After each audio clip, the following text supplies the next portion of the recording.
नमस्कार गुरुजनों, मैं राकेश वर्मा आप सभी का स्वागत करता हूं आपके अपने परिवार स्नेही गुरुकुल पर। गुरुजनों, वैसे शिक्षक शिक्षिका या फिर शिक्षक अभ्यर्थी जिन्होंने बीएड कर रखा है, उनके जीवन में 3 महत्वपूर्ण तिथि हैं जिसे वे कभी भुला नहीं सकते हैं। 28 जून 2018 का वह दिन जिस दिन एनसीटीई के द्वारा एक गजट नोटिफिकेशन ला करके और बीएड डिग्रीधारियों को 1 to 5 में शिक्षक बनने हेतु योग्य करार दिया गया था। लेकिन उसके बाद डीएलएड वाले ये बर्दाश्त नहीं कर पाए और वे इसके खिलाफ अलग अलग राज्यों के हाईकोर्ट चले गए। कई हाईकोर्ट में यह मामला चल ही रहा था। उसी बीच 25 नवंबर 2021 को राजस्थान हाईकोर्ट के द्वारा 1 to 5 में बीएड धारियों को शिक्षक बनने से अयोग्य करार दिया गया और एनसीईटी द्वारा 28 जून 2018 के उस गजट नोटिफिकेशन को रद्द कर दिया गया। उसके बाद हाईकोर्ट राजस्थान के द्वारा जो आदेश पारित होता है उसके विरुद्ध एसएलपी दायर किया जाता है माननीय सुप्रीम कोर्ट में। सुप्रीम कोर्ट में भी लगभग 2 वर्षों तक सुनवाई होता है। उसके उपरांत जनवरी 2023 में फैसला सुरक्षित रख दिया जाता है और पूरे 7 माह उस फैसले को सुरक्षित रखा जाता है। 11 अगस्त 2023 को माननीय सुप्रीम कोर्ट के द्वारा जो फैसला सुनाया जाता है, उसके बाद बीएड डिग्री धारी शिक्षक अभ्यर्थियों एवं बहाल शिक्षकों के बीच मानो भूचाल सा खड़ा हो जाता है। उसके बाद और दर्जनों अलग अलग याचिकाएं दायर की जाती है स्पष्टीकरण को लेकर के कि आखिर 11 अगस्त 2023 को जो फैसला सुनाया गया माननीय कोर्ट के द्वारा वह लागू कब से होगा, उसके बाद से लागू होगा, उस दिन से लागू हो गया या फिर पहले से लागू होगा। पहले वाले में 3 तिथि था, 28 जून 2018, 25 नवंबर 2021 और एक उस दिन जिस दिन यह फैसला सुनाया गया 11 अगस्त 2023। इसको लेकर के 6-7 माह पूरे माननीय कोर्ट का चक्कर काटते रहे। कई करोड़ रुपए खर्च किया गया। तब जाकर के अप्रैल 2024 में माननीय सुप्रीम कोर्ट ने स्पष्ट निर्देश दिया कि यह फैसला 11 अगस्त 2023 से ही लागू होगा। लेकिन वैसे भर्ती जो सशर्त था, आउटकम ऑफ द एसएलपी था, उन भर्तियों पर इसका असर पड़ेगा जो पूर्व में हो चुका है। बहुत ऐसे भर्तियां थी।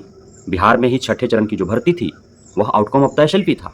अन्य कई जगह पे भर्तियां जो की गई वो आउटकम ऑफ द एसएलपी था कि भर्ती तो ले रहे हैं बीएड धारियों का, लेकिन माननीय कोर्ट का फैसला आदि बीएड डिग्री धारियों के विरोध में आता है तो उन्हें हटना पड़ेगा।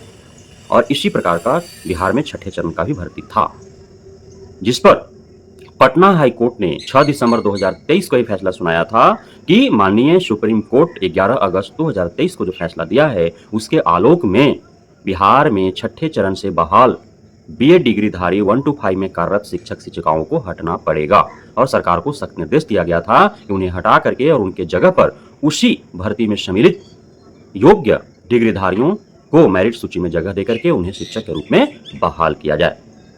उसके बाद से छठे चरण से कार्यरत बीएडधारी शिक्षक शिक्षिकाओं के मन और मस्तिष्क में काफी भय, भ्रम, संशय उत्पन्न हो गया और डीएलएड धारी खुशी के मारे उछलने लगे। लेकिन अब भी कहां मानने वाले थे अभ्यर्थी और सरकार के ऊपर भी जवाबदेही और जिम्मेदारी बन गई। बीएडधारियों की तरफ से दबाव बनाया जाने लगा सरकार के ऊपर, विभाग के ऊपर कि आप हमें ऐसे कैसे हटा सकते हैं इतनी आसानी से। अब तक नहीं हट पाए हैं। 3 माह हो चुके हैं माननीय सुप्रीम कोर्ट का आदेश दिए हुए, लेकिन अब तक नहीं हटाया जा सका है।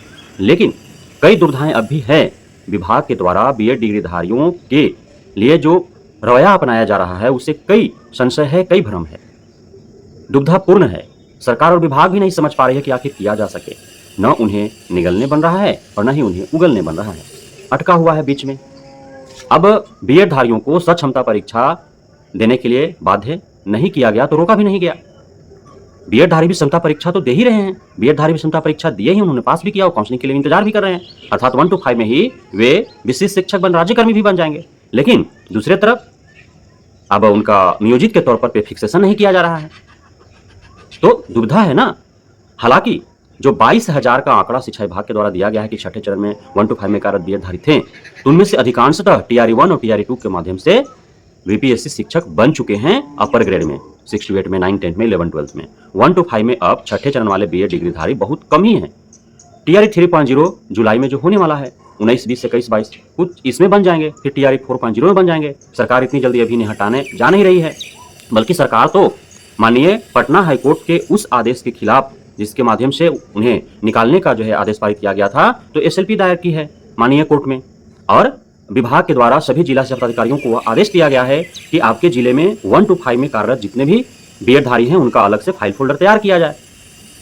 तो एक तरफ SLP भी दायर है, सरकार लड़ भी रही है, विभाग लड़ भी रही है इनको बचाने के लिए कि नहीं ये जब लग गए हैं तो इनको हटाया ना जाए, और दूसरी तरफ इनका फाइल फोल्डर अलग भी किया जा रहा है। यदि SLP का परिणाम नकारात्मक आए तो इनके पास फाइल फोल्डर अलग रहेगा ही, खटाखट सबको हटा दिया जाएगा। लेकिन मुझे जहां तक उम्मीद है अभी इसे लंबा खींचा जाएगा, तब तक खींचा जाएगा जब तक कि 99% बीएड धारी 1 to 5 में कार्यरत शिक्षक शिक्षिकाएं BPSC शिक्षक न बन जाए। अब वैसे ही बन पाएंगे, अब इसमें उम्र का कोई मतलब तो है नहीं, क्योंकि नियोजित शिक्षकों के लिए तो उम्र सीमा शिथिल कर दिया गया है, तो ओवरएज से कोई मतलब है नहीं। जो नियोजित हैं BPSC कैडर ज्वाइन करना चाहते हैं तो उनके लिए तो उम्र सीमा शिथिल कर दिया गया ना, कोई उम्र सीमा है नहीं, तो उन्हें जो है आराम से वो पास हो सकते हैं। लेकिन फाइल फोल्डर अलग किया जा रहा है।